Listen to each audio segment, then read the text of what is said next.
જવાબદાર વ્યક્તિ કોણ છે? સીઓ ને બોલાવો, એમડી ને બોલાવો. જ્યારથી સ્ટેચ્યુ ઓફ યુનિટી આવ્યું છે 10 વર્ષથી અમારા લોકો જીવ જ આપે છે. બોલાવો. એ તો આ 31 તારીખ સુધી લઈને બેસીશું. હા, તમારી એકતા પરેડને લીધે અમારા લોકોએ જીવો આપવાના છે, રાતને દિવસે કામ કરાવીને. બોલાવો. નમસ્કાર. નર્મદા જિલ્લાના ગરુડેશ્વર ખાતે નર્મદા ઘાટ પર ગઈકાલે નવનીકરણના કામ દરમિયાન ભેખડ ઘસી પડતા 3 સ્થાનિક શ્રમિકોના દિવાલમાં દટાઈ ગયા હતા. આ દુર્ઘટનામાં 3 શ્રમિકો એકટેશ્વર ગામના જે મૃત્યુ પામ્યા હતા તેઓને બહાર કાઢવામાં આવ્યા હતા. ત્યારે આજે સવારે ડેડિયાપાડાના ધારાસભ્ય ચૈતર વસાવા ગરુડેશ્વર સિવિલ હોસ્પિટલ પહોંચ્યા હતા. તેમને ત્રણેય મૃતક શ્રમિકોના પરિવારજનોને સાથે મુલાકાત કરી હતી અને તેમને સાંત્વના પાઠવી હતી. મુલાકાત બાદ તેઓ આ મામલે તંત્રના ઉચ્ચ અધિકારી સાથે વાતચીત પણ કરી હતી કે પીડિત પરિવારોને કોઈ પણ સંજોગોમાં અન્યાય ન થાય અને મૃતકોના પરિવારજનોને તાત્કાલિક અને યોગ્ય વળતર ચૂકવવામાં આવે તેવી ભાવપૂર્વક માંગણી પણ કરી હતી. જવાબદાર વ્યક્તિ કોણ છે? સીઓ ને બોલાવો, એમડી ને બોલાવો.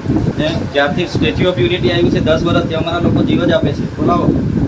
અમારા સ્ટેચ્યુના લીધે અમારા લોકોએ ભોગ આપવાનો છે. બોલાવો. જવાબદાર કોણ છે? બોલાવો. એ તો આ 31 તારીખ સુધી લઈને બેસીશું. હા, તમારી એકતા પરેડને લીધે અમારા લોકોએ જીવો આપવાના છે, રાતને દિવસે કામ કરાવીને. બોલાવો. જવાબદાર વ્યક્તિને બોલાવો. હા, પરિવારવાળા નાના છોકરાઓ છે, એક છોકરાઓ મરી ગયા છે.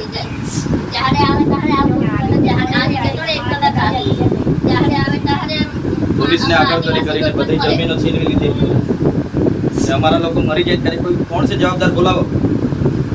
સીઓ એને બોલાવો, એમડી ને બોલાવો. જવાબદાર વ્યક્તિ અહીંયા જોઈએ. કીધું પછી બધું બંધ કરાવીશું અમે. બી જવાના છે નથી. હા, તમને કીધું. કોણ છે? ડીવાયએસપી તમે છો કે? હા, બોલાવી લો. સીઓને એમને બોલાવો. કોણ છે કોન્ટ્રાક્ટર? એને બી બોલાવો. આ પરિવારની જવાબદારી કોણ લેવાનું છે એને બોલાવો. અમારા લોકોનો જીવ કંઈ 5 લાખ રૂપિયામાં નથી કે તમે 5 લાખ રૂપિયા આપીને વાત બતાવવાની વાત કરો. જવાબદારી પરિવારની જવાબદારી કોણ લેવાનું છે? બોલાવો. પછી આગળ બધું ચલાવજો. તમારે જે તાઇફાઓ કરવાના હોય કરો, અમને કોઈ વાંધો નથી.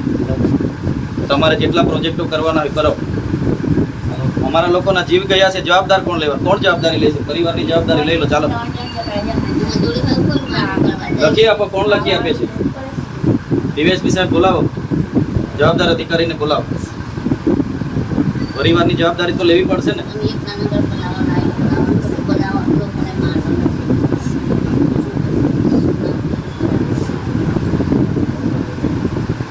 અમે 10 વાગે અમે ફોન કરાવવા ત્યાં કામ તો આ ઘટના બનતી જ ના, કામ બંધ નહીં કર્યું.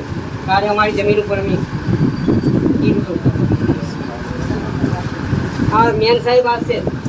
ડીવાયએસપી સાહેબ જવાબદાર અધિકારીને બોલાવો. સીઓ હોય તો સીઓ, એમડી સાહેબ હોય તો એમડી સાહેબ, અને આ ત્રણ પરિવારની જવાબદારી લેવી પડશે. હા, લેખિતમાં અમને આપો. હા, પૂછી લો એમને. પહેલાં તો માનવ વધની ફરિયાદ દાખલ કરો. જે પણ કોન્ટ્રાક્ટર હા એની કોપી આપી દો અમને. એટલે આ પરિવારની પછી પરિવારની જવાબદારી કોણ લેવાનો છે?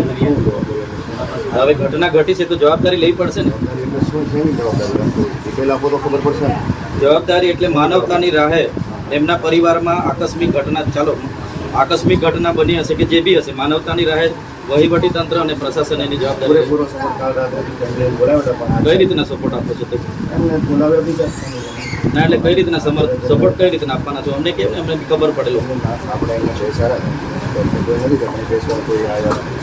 આપણે કઈ રીતના વાત કરેલી છે કેવું અમને લેખિતમાં આપો એટલે ખબર પડે. લેખિતમાં શું જોવે તો તમે બેસી એમને તમે માનવતાની રીતે શું વળતર આપવા માંગો છો કે પરિવારની આજીવન જવાબદારી લેવા માંગો છો કે પ્રશાસન શું કરવા માંગે છે તે કહો અમને. એમ એક બાજુ તો આ અબજોના કરોડોના પ્રોજેક્ટો ચાલે છે, બરાબર છે. એ જમીનો કંઈ એમને એમ નથી. બધી આદિવાસીઓને તમારા જેવા પોલીસ અધિકારીઓના આગળ કરીને જ બધી છીનવી લીધી. 10 વર્ષ પહેલાં અહીંયા બધું કંઈ નહોતું.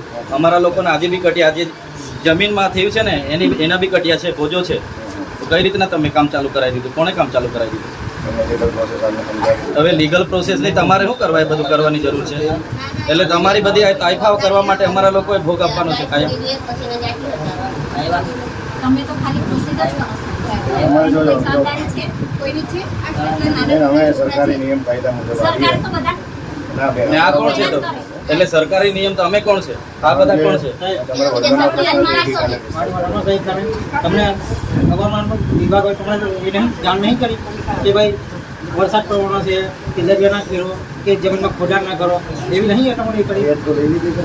ફરિયાદ છે કે નું શું વળતર કેટલું આપવાનું છે? ડીએસપી સાહેબ, પ્રશાસન સાથે વાત કરું, કેટલું વળતર આપવાનું જણાવો.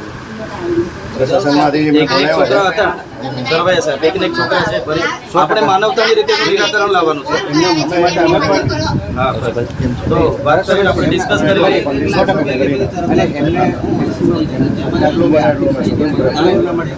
સાહેબ વાત બરાબર છે, પણ હવે આપણે વાત કરીને એમને આજે જ કહી દઈએ કે માફી થઈ જાય. પછી કાલે શું છે, કાલે તમે તમારી ડ્યુટી પર હશો, હું મારા કામમાં રહીશ, આ લોકો બીજા અટવાશે.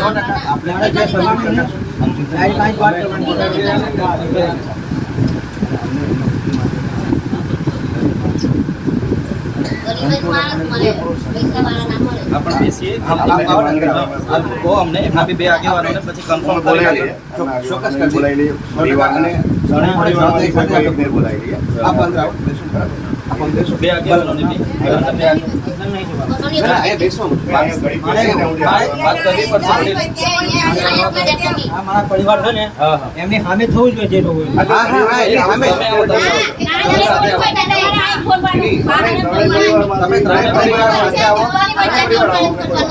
પરિવારના બે આગેવાનો આવો. બીજા તમે ઉભા રહો.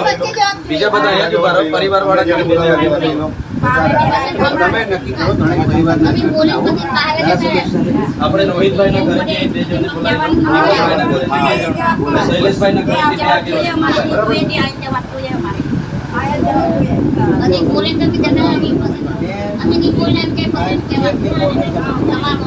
એની જ વાત કરીએ છીએ. બે આગેવાનો બોલાવી. આપણે એની જ વાત કરીએ. તમે નવા નવા પ્રોજેક્ટ બનાવો આદિવાસીની જમીન આ કઈ નહીં આપણે આ તમે આવો. એ છોકરા બે છે ને, આપણે રોહિતભાઈના છોકરા, શૈલેષભાઈનો છોકરો નાનો છે, પણ એના કોઈ આગેવાન આવે.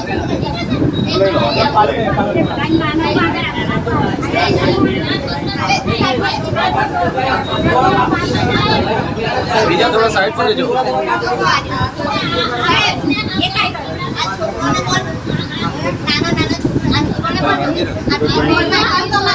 શૈલેષભાઈનો છોકરો છોકરાની છોકરી નાની છે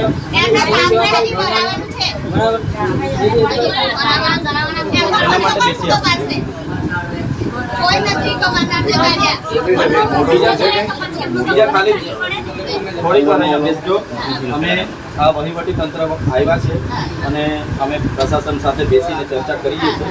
આપણે બધા ભેગા થયા છે તો એનું યોગ્ય નિરાકરણ આવે, એમના પરિવારને ન્યાય મળે એ દિશામાં તમારા વતી અમે પણ બેસીશું અને તમારા બી બે વડીલો રહેશે. બીજા શાંતિથી અહીંયા બેસો. વાતનું નિરાકરણ લાવવાનો પ્રયાસ કરીએ છીએ. બેસો બીજા શાંતિથી, બીજા શાંતિથી બેસો. હા, બહાર બેસો. બીજા બહાર શાંતિથી બહાર બેસો. અહીંયા રૂમ મોટો છે. બધા પરિવારના હા. અહીંયા મોટા રૂમમાં છે. હા.